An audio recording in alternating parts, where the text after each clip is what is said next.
Le village d'Hadija était un véritable joyau niché au cœur du Sénégal. Des forêts luxuriantes et verdoyantes entouraient leur petit monde, leurs branches chargées de fruits tropicaux. Les montagnes majestueuses se dressaient au loin, veillant sur eux comme des géants bienveillants. La rivière serpentait à travers le village, tel un ruban d'argent scintillant sous le soleil africain. C'était un paradis qu'Hadija chérissait de tout son cœur.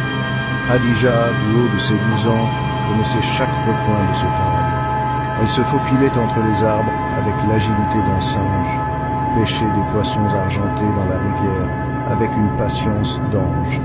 Le rire d'Hadija résonnait dans la vallée, aussi clair que le chant des oiseaux exotiques.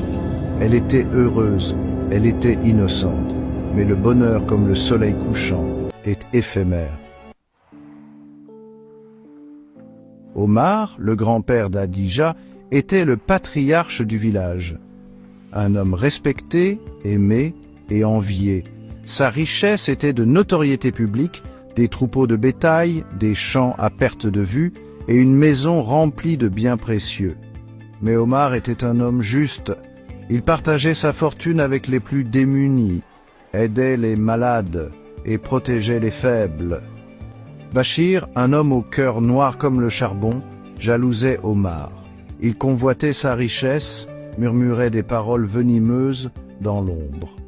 Bachir rêvait de s'emparer de la fortune d'Omar, de régner sur le village.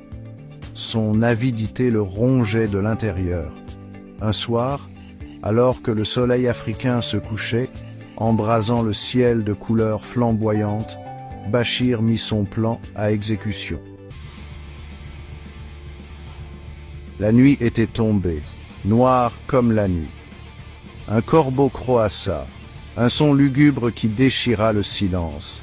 Bachir, le visage masqué, s'introduisit dans la maison d'Omar. Il tenait un couteau dans sa main, la lame scintillant sous la lueur de la lune. Hadijà, dormant dans la pièce voisine, fut réveillée en sursaut par un bruit sourd. Elle se redressa, le cœur battant la chamade. Elle reconnut le cri déchirant de son grand-père. Elle se précipita vers sa chambre. La porte était entr'ouverte. Ce qu'elle vit la marqua à jamais. Son grand-père gisait sur le sol, dans une mare de sang. Ses yeux étaient grands ouverts, figés dans une expression de terreur éternelle. Bachir se tenait au-dessus de lui, le couteau ensanglanté à la main. Leurs regards se croisèrent. Gap d'eux, puis Bachir disparut dans la nuit. Le monde d'Hadija s'écroula. Elle se précipita vers Omar, le serra dans ses bras. Sa chemise était trempée de sang chaud. « Bachir » murmura Omar d'une voix faible, « il a volé » Puis il ferma les yeux, à jamais. Hadijà pleura, des larmes de tristesse, de rage, d'impuissance.